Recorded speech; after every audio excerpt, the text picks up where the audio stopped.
नमस्कार, एक बार फिर से मेरे चैनल पर स्वागत है। आज फिर वही टॉपिक है, अनुस्वार और अनुनासिक में क्या अंतर है। तो पिछले वीडियो में आपने कुछ बातें सीखी, उसके आगे चलिए चर्चा करते हैं कि अनुस्वार और अनुनासिक में क्या अंतर है। भाग 2। पहला जो अंतर है अनुस्वार और अनुनासिक में, वो अंतर देखने में। अंतर देखिए, ये और ये देखने में अंतर है, अनुस्वार और अनुनासिक। ठीक है। अब नंबर 2 अंतर, अनुस्वार जो है उसकी ध्वनि तीखी होती है। क्या होती है? तीक्ष्ण, तीखी ध्वनि होती है। जबकि अनुनासिक जो है चंद्र बिंदु, उसकी ध्वनि तीक्ष्ण नहीं होती। तीसरा अंतर, तीक्ष्ण कैसे होती है, तीक्ष्ण कैसे नहीं होती, इसको थोड़ा समझिए। जैसे मंद और चांद। आप मैं को और दे को मत देखिए, इसकी जो ध्वनि है अनुस्वार की, उस पर ध्यान दीजिए। मंद, मंद, न की ध्वनि नासिका से आती है। मंद, चांद, तो इसकी ध्वनि तीखी कम है। मंद इसकी ज़्यादा है, चांद इसकी तीखी कम है। इसके पीछे कारण और देखिए, जिसको नाक से बोलेंगे उसकी ध्वनि ऑटोमेटिक ही तीक्ष्ण होगी। जैसे आप ऐसे ही प्रयास करके देख लो, एक बार देखो आप क्या करते हैं, तो इसको नाक से बोलो, आप क्या करते हैं, तो तीखी हो जाती है ना। तो ये नासिका से बोला जाता है, इसलिए तीखी हो जाती है। तीसरा अंतर देखो, ध्वनि तीक्ष्ण होती है। क्यों? क्योंकि इसकी ध्वनि जो है वो नासिका से उच्चरित होती है, मतलब नाक से बोली जाती है। ठीक है। जबकि अंतर लगाते हैं, कोई भी दो चीज़ों में अंतर बताते हैं तो बीच में जबकि शब्द आता है। तो जबकि अनुनासिक की जो ध्वनि है वो नासिका प्लस कंठ दोनों से मिलकर आती है। तो नासिका से आएगी जो ज़्यादा तीखी होगी, और नासिका के साथ साथ कंठ अगर खुल जाएंगे, कंठ से भी आएगी, तो वो तीखापन कम हो जाता है। अभी मैंने बताया था मंद और चांद। तो मंद तीक्ष्ण हो रही है, चांद आधा गले का प्रयोग है, तो तीक्ष्णता कम है, तीखापन कम है। अब आप सोचोगे कि ये तो आ की वजह से गला खुल रहा है, कंठ है ना, चांद तो गले का रोल है। चलो आ को छोड़ो, अपने इन्हीं पर चर्चा करते हैं, बिना मात्रा का लेते हैं। इसी को ले लो, हंस, हंस, फर्क आ रहा है नजर। हंस नाक से बोल रहे हैं, तीखापन है। हंस, मैंने आज एक हंस को देखा। हंस एक पक्षी होता है, हंस, हंसिनी, हंस, हंस, और ये हंस आधा गला खुलता है। हंस, हंस, भाई हंस क्यों नहीं रहा? हंस तो हंस, तो नाक से और कंठ से दोनों से आती है। दोनों का एक साथ व्यवहार देखो, हंस, हंस। समझ में आ रही बात? और अगर बिंदी नहीं बोलूँ तो हंस। अब तीनों का उच्चारण देख लो, हंस, हंस, हंस। फर्क आ रहा है ना तीनों में। तो इसकी ध्वनि नासिका प्लस कंठ से रहती है, तो तीखापन कम होता है। 3 अंतर समझ में आया आपके? चौथा देखिए, चौथा अंतर है अनुस्वार जो है बिंदु, ये क्या है? दीर्घ वर्ण है, दीर्घ वर्ण। जबकि अनुनासिक चंद्र बिंदु ये क्या है? ये लघु है। यहाँ मैं दीर्घ वर्ण कहने से मेरा मतलब है मात्रा से, यानी इसकी मात्रा दीर्घ होती है और इसकी मात्रा लघु होती है। अब बात वही आ गई, मात्रा क्या है, कैसे दीर्घ है और कैसे लघु है। तो मैं 1 मिनट के लिए मात्रा पर चर्चा करूँगा। हालांकि मात्रा के बारे में मैंने अपने पिछले वीडियो में बहुत विस्तार से बताया है, फिर भी दोबारा रिपीट कर देता हूँ कुछ पल के लिए कि मात्रा जो है वो क्या होती है। अगर आपने पिछला वीडियो देखा है, आपकी याद है तो आप बताइए क्या होती है मात्रा, क्या बताया था, भूल गए, याद है? हाँ, मात्रा इनको नहीं कहते, ये आ की मात्रा, ये छोटी की, ये बड़ी की, ये ऊ की, ये बड़े ऊ, ये ए की मात्रा, ये ओ की मात्रा, इनको नहीं कहते। ये तो मात्रा के प्रतीक हैं, सिंबल हैं। समझ में आई बात है? तो मात्रा क्या है? मात्रा है किसी भी वर्ण को, अक्षर को बोलने में लगा समय, ये मात्रा है। और मैंने बताया था कि मात्रा 2 प्रकार की होती है। कौन कौन सी? लघु और दीर्घ, ह्रस्व और दीर्घ, लघु और गुरु। समझ गए आप? छोटी मात्रा और बड़ी मात्रा। तो प्राय बड़ी मात्रा को, दीर्घ मात्रा को, गुरु मात्रा को लघु मात्रा की बजाय लगभग दुगुना समय लगता है। मैंने इस उदाहरण से बताया था, याद है तो आपको? दिन, दीन, दीन दुखी, दीन। तो ने की बारी ठहर कर आ रही है, मतलब दी पर टाइम लग रहा है, टाइम लग रहा है, उसी को मात्रा कहते हैं। इस पर ज़्यादा टाइम लगा तो ये दीर्घ मात्रा है, इस पर कम टाइम लग रहा है, दिन। दी कहते ही न बोल रहे हैं, न बोलने में टाइम लग ही नहीं रहा, दी बोलते ही न, दिन, दीन, दिन। तो दिन, दी बोलते ही न बोल रहे हैं, टाइम नहीं लग रहा, तो इसको मात्रा छोटी बोलेंगे। तो 2 प्रकार की मात्रा होती है, छोटी और बड़ी, लघु और गुरु। ये देखो, आजकल वह मुझसे दूर रहता है। अब लड़के लिखते हैं आजकल वह मुझसे दूर रहता है, यूं वाक्य तो लिख दिया, इसको दूर बोल गए। तो दूर बोल गए तो गलती कैसे सुधरेगी? ये दूर आपने लिखा ही नहीं तो दूर क्यों बोल गए? ये दूर है, दूर। दू बोलते ही रहे बोलो, क्योंकि छोटी मात्रा, टाइम नहीं लगेगा। दूर, दूर, ऐसे तो कुत्ते को बोलते हैं दूर। तो वह आजकल वह मुझसे दूर रहता है, दूर, तो यहाँ पर टाइम लग रहा है। तो दीर्घ मात्रा को बोलने में टाइम लगता है। और जो बोल रहे हैं वो लिख दो, जो लिखा है वो पढ़ दो, गलती होगी नहीं। ठीक है? तो मात्रा 2 प्रकार की होती है, आपको बता दी। तो ये दीर्घ मात्रा है और ये लघु। ठीक है? थोड़ा सा 1 मिनट का और समय ले लेता हूँ। मात्रा को काउंट कैसे करते हैं बता देता हूँ आपको। ये मात्रा गिनना और कैसे गिनते हैं ये जब छंद करवाऊँगा तब विस्तार से बताऊँगा। यहाँ तो केवल थोड़ी सी जानकारी दे रहा हूँ। छंद जो है ना, उनमें मात्रा गिनी जाती है, वर्ण गिने जाते हैं। छंद क्या है, क्या होते हैं छंद? छंद वो विधा है जो पद्य को गद्य से अलग करती है। अब आप कहो गद्य और पद्य क्या है?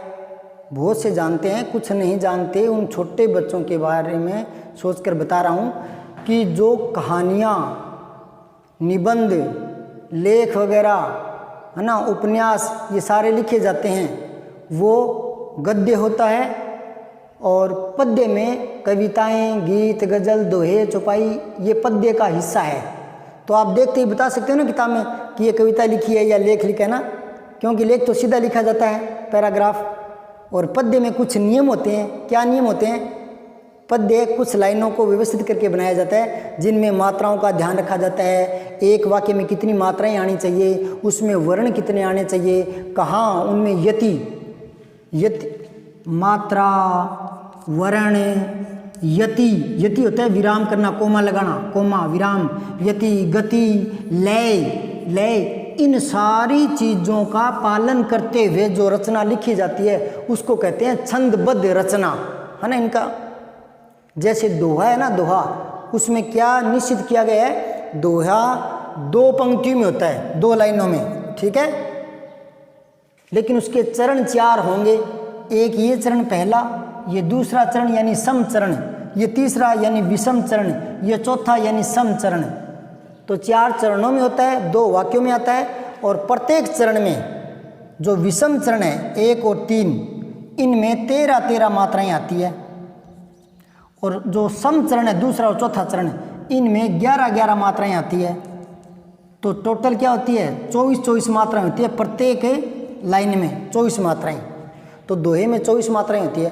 तो चौपाई हुआ, दोहा हुआ, सोरठा हुआ, ये जो लिखते हैं ना कुछ नियमों का पालन करते हुए, मात्रा का, वर्ण का, कितनी मात्राएं कितने वर्ण आना चाहिए, लय कहाँ तुक मिलना चाहिए, है ना, इन सारी नियमों का पालन करते हुए जो रचना लिखी जाती है उसको पद्य कहते हैं। गीत, गजल, दोहे, चौपाई ये पद्य में आ जाते हैं। ठीक है। तो मात्रा कैसे गिनते हैं? मात्रा जो 2 प्रकार की होती है ना, एक मात्रा है तो उसको एक से एक बार निशान लगा कर गिन लेते हैं, और दुगनी मात्रा, डबल मात्रा यानी दीर्घ मात्रा है तो उसको तिरछे एस से काउंट करते हैं। लघु मात्रा में क्या क्या आती है? लघु मात्रा में ए, छोटी ई, छोटा ऊ और री ऋषि, ये लघु मात्रा में आते हैं। इसके अलावा आ, बड़ी ई, बड़ा ऊ, ए, ऐ, ओ, औ, ये सारी की सारी दीर्घ मात्राओं में मानी गई है। तो जहाँ ये दिखेंगे वहाँ एस, तिरछा एस, डबल 2 मात्रा गिनेंगे, जहाँ ये है वहाँ 1 मात्रा गिनेंगे। तो देखिए जहाँ जहाँ ए, ई, ऊ, री ये आ रहे हैं वहाँ 1 मात्रा, तो रे ए की मात्रा है तो 1, छोटी ई है 1, 1, 1, पा, आ की मात्रा है, आ की मात्रा 2, बड़ी ई की मात्रा है 2, राखिए रे, रा हो गया ना तो 2, छोटी खी है, छोटी खी तो 1, ये है तो 2। तो ये देखो 1, 2, 3, 4, 5, 6, 7, 8, 9, 10, 11, 12, 13 मात्राएं आ गई ना। इधर देखो छोटी ई है तो 1, 1, आ है तो 2, बड़ी ई है तो 2, छोटी ई की मात्रा थी तो 1, बड़ी की मात्रा तो 2, फिर सब 1, 1, बड़ा ऊ तो 2 और 1। तो ये देखो 1, 2, 3, 4, 5, 6, 7, 8, 9, 10, 11, तो 11, 24 मात्राएं प्रत्येक लाइन में आती है दोहे में। ठीक है। अब यहाँ देखो डबल मात्रा यानी दीर्घ मात्रा, ये लघु मात्रा, ये फिर दीर्घ मात्रा, ये लघु मात्रा, ये लघु मात्रा, ये लघु मात्रा, ये दीर्घ मात्रा। अब गिनो 2, 2, 4, 5, 6, 7, 8, 9, 10, 11, 12, एक कम कैसे हो गई? थोड़ा इसका ध्यान होता है ना तो फिर हमें शुद्ध लिखना भी आ जाता है, मात्रा का ध्यान हो तो यहाँ उबरे ये आएगा, तो ये बड़ा ऊ है तो डबल मात्रा आ जाएगी। तो 2 और 1 3, 4, 5, 6, 7, 8, 9, 10, 11, 12, 13, तो 13 आ गई ना। फिर आगे 11 मिलेगी आपको, ये 2, ये बड़ी ई है तो 2, ये 2, ये छोटा ऊ है तो 1, ये 1, ये 2, ये 1, तो कितनी होगी 2, 2, 4, 5, 6, 7, 8, 9, 10, 11, तो 11 आ गई ना। 13, 11, 24 मात्रा दूसरी लाइन में। अब आप यूँ मत सोचो कि मैंने यहाँ मर्जी से कर दिया, मर्जी से कुछ नहीं आता। जैसे आपको दूर लिखना है, वह मुझसे दूर रहता है, तो दूर लिखना है तो दूर थोड़ी लिखोगे। मैं दीन दुखियों की सेवा करता हूँ तो दीन तो मात्रा बड़ी आएगी ना। यूँ थोड़ी कहेंगे मैं दिनों की सेवा करता हूँ, दिनों की सेवा थोड़ी होती है, दिनों की सेवा करते हैं रातों की नहीं करते, तो दिन नहीं होता दीन होता है। तो जहाँ आता है वो लिखा जाता है। यूँ मत सोचो कि मैंने कर दिया मेरी मर्जी से नहीं है ये, यूँ तो मैं यहाँ पर छोटा कर दूंगा, ऐसे थोड़ी हो जाता है। तो ये तो चुन हो जाएगा, चुन, वो धर्मेंद्र डायलॉग मारता है ना, चुन चुन कर मारूंगा, तो चुन होएगा, चुनना, चुन कर, तो चुन थोड़ी होता है, चून होता है, चून, टाइम लगेगा थोड़ा, बड़ी मात्रा है चून, और चून बोलते हैं आटे को। तो मर्जी से नहीं होती ये मात्राएं। ठीक है। कुछ गलतियों पर ध्यान जा रहा है, गलतियां सुधरती है, जो बोलते हैं ना वही लिखो और जो लिखा आता है वही पढ़ो। अब चलो इनमें मात्रा गिनते हैं।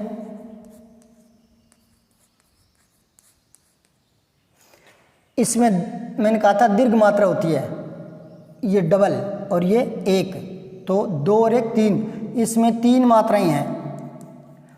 इस शब्द में 3 मात्राएं हैं और इस शब्द में 1, इसकी कोई मात्रा नहीं है। ठीक है। ये है के कारण, और 1, 2 ही मात्राएं हैं। समझ में आई? ऐसे मात्रा गिन लेते हो आप। माता, इसमें कितनी मात्राएं हैं? 2, 2, 4 मात्राएं हैं इस शब्द के अंदर। और अगर यूँ आए तात तो 2 और 1 3 मात्राएं हैं। और कोई आपको पूछे संत में कितनी मात्राएं हैं, संत तो कितनी है, 2 और 1 3 मात्राएं हैं। कोई आपको पूछे चांद में कितनी मात्राएं हैं, तो इसको सिंगल मानेंगे, लेकिन मैं डबल किस लिए ले रहा हूँ, 3 मात्राएं क्यों कर रहा हूँ, क्योंकि ये आ की वजह से कर रहा हूँ, इसकी वजह से नहीं कर रहा, इसकी मात्रा नहीं है, समझ गए आप। तो इसमें 3 मात्राएं हैं, समझ में आई बात। अब 5वां अंतर समझिए, अनुस्वार और अनुनासिक में, बिंदु और चंद्र बिंदु में 5वां अंतर क्या है।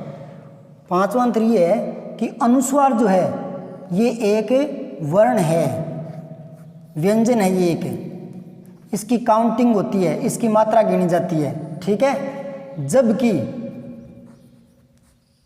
अनुनासिक चंद्र बिंदु ये कोई वर्ण नहीं है, ठीक है, ये ध्वनि भी नहीं है, समझ में आई बात है। तो क्या है फिर चंद्र बिंदु, क्या है, ये स्वर को नाक से बोलने को प्रदर्शित करता है, बस। दोबारा सुन लो, बिंदु यानी अनुस्वार वो वर्ण है, व्यंजन की श्रेणी में आता है वो, ठीक है। जबकि चंद्र बिंदु वो कोई व्यंजन नहीं है, उसकी मात्रा नहीं है, उसकी संख्या नहीं है, वो तो केवल स्वर को नासिका से बोलने को दर्शाता है। अब समझ गए आप। नियम नंबर 6 देखो, जो अनुस्वार होता है बिंदु, अनुस्वार को क्या है, वर्णों में बदल सकते हैं, वर्णों में बदल सकते हैं। जबकि अनुनासिक, जबकि अनुनासिक को वर्णों में नहीं बदल सकते, नहीं बदल सकते। कैसे, देखो इधर, इसको तो बदल सकते हैं बिंदु को, तो चंद्र बिंदु को नहीं बदल सकते, क्योंकि ये व्यंजन है ही नहीं ना, जो खुद ही नहीं है तो बदलोगे कैसे। ये तो एक व्यवस्था सी मान लो, आपकी नासिका से उच्चारित करने को प्रदर्शित करता है, बस। तो ये जो है इसको वर्णों में बदल सकते हैं, इसको बदल दो। अब कौन से वर्ण में बदलेंगे, पंचम वर्ण। पंचम कौन सा होता है, पिछले वीडियो में समझाया हुआ है।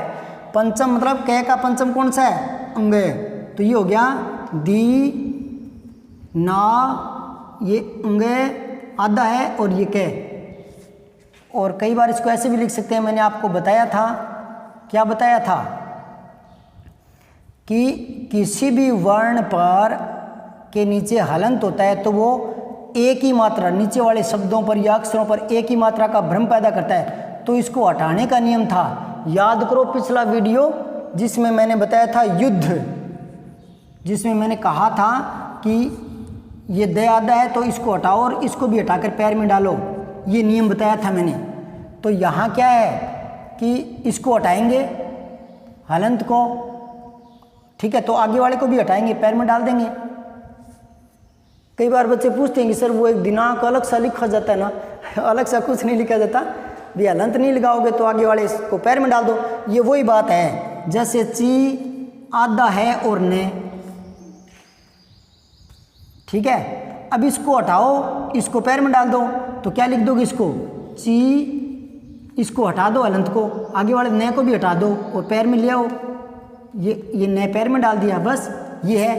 तो ये भी सही है और ये भी सही है। हाँ, ये गलत है, कई जगह किताबों में ऐसा लिखा आता है, ये मैंने पिछले वीडियो में बताया हुआ है। तो यहाँ मैं ये बता रहा हूँ कि अनुस्वार को दूसरे वर्णों में बदल सकते हैं, लेकिन बदलेंगे उसी में जिसके आगे वो जुड़ा हुआ है, उसी का पंचम। तो जैसे ये च है तो ये बदलेगा च, छ, ज, ये उसमें, तो ये आ जाएगा ऐसे, ये सही है, ठीक है। ये क, ख, ग, घ, अंग, तो इसमें बदल गया।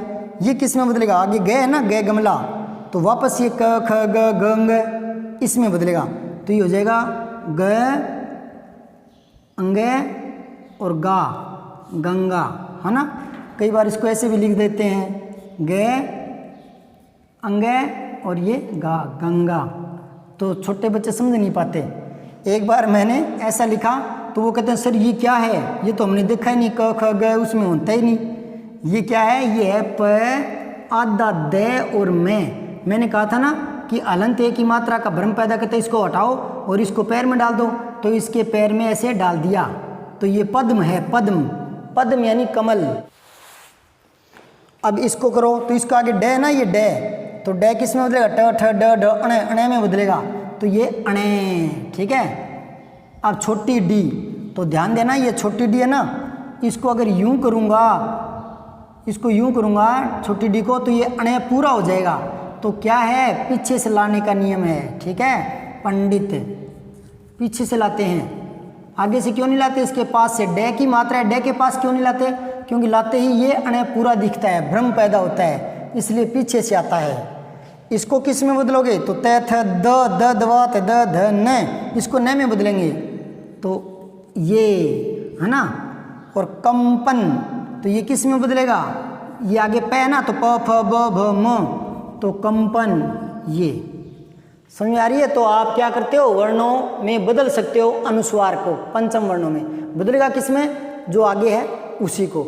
और इसमें भी और कुछ नियम जोड़े गए हैं, वो बताऊंगा अगले वीडियो में, क्योंकि ये वीडियो लंबा पड़ जाता है। अगले वीडियो में एक भाग और करूँगा। अब नियम नंबर 7 है, हालांकि ये नियम नंबर 7 नहीं है, मैं नियम नंबर 6 को ही दोबारा संशोधित करके लिख देता हूँ कि जो पंचम वर्ण अंगे, ये, अणे, ने और मैं, इनके स्थान पर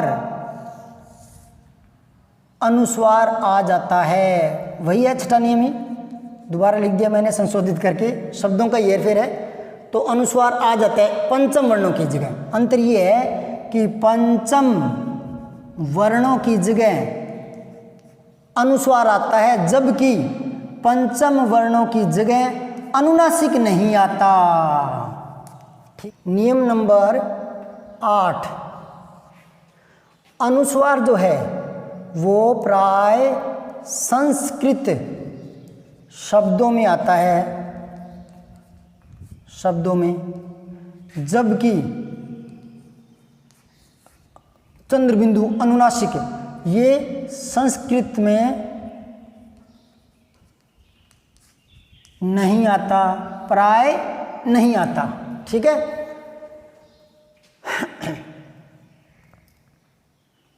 संस्कृत शब्द कौन से हैं, जिनको हम तत्सम शब्द बोलते हैं, तो तत्सम शब्द में ये आता है, और ये तत्सम शब्दों में अनुनासिक यानी चंद्रबिंदु नहीं आता, तद्भव में आता है, तद्भव में, यानी हिंदी वाले शब्दों में आ जाएगा, हिंदी के शब्दों में, ठीक है, संस्कृत में नहीं आएगा। तो ये अनुस्वार है, ये तत्सम शब्द है, तत्सम संस्कृत का, ठीक है। इसका तद्भव है 5, ये तद्भव है हिंदी का, ठीक है। और ये किसका है, संस्कृत का। तो चंद्र ये संस्कृत का है तत्सम, और चांद ये तद्भव है हिंदी का। आंत्र ये तत्सम है, संस्कृत का शुद्ध शब्द है, और ये आंत ये हिंदी का है, तद्भव है। दंत ये संस्कृत का है, तत्सम है। दांत ये हिंदी का है, तद्भव है। अंगुल कह दो, अंगुली कह दो, अंगुली, ठीक है। उंगली ये तद्भव है, समझ में आई बात है। अब आप बताइए,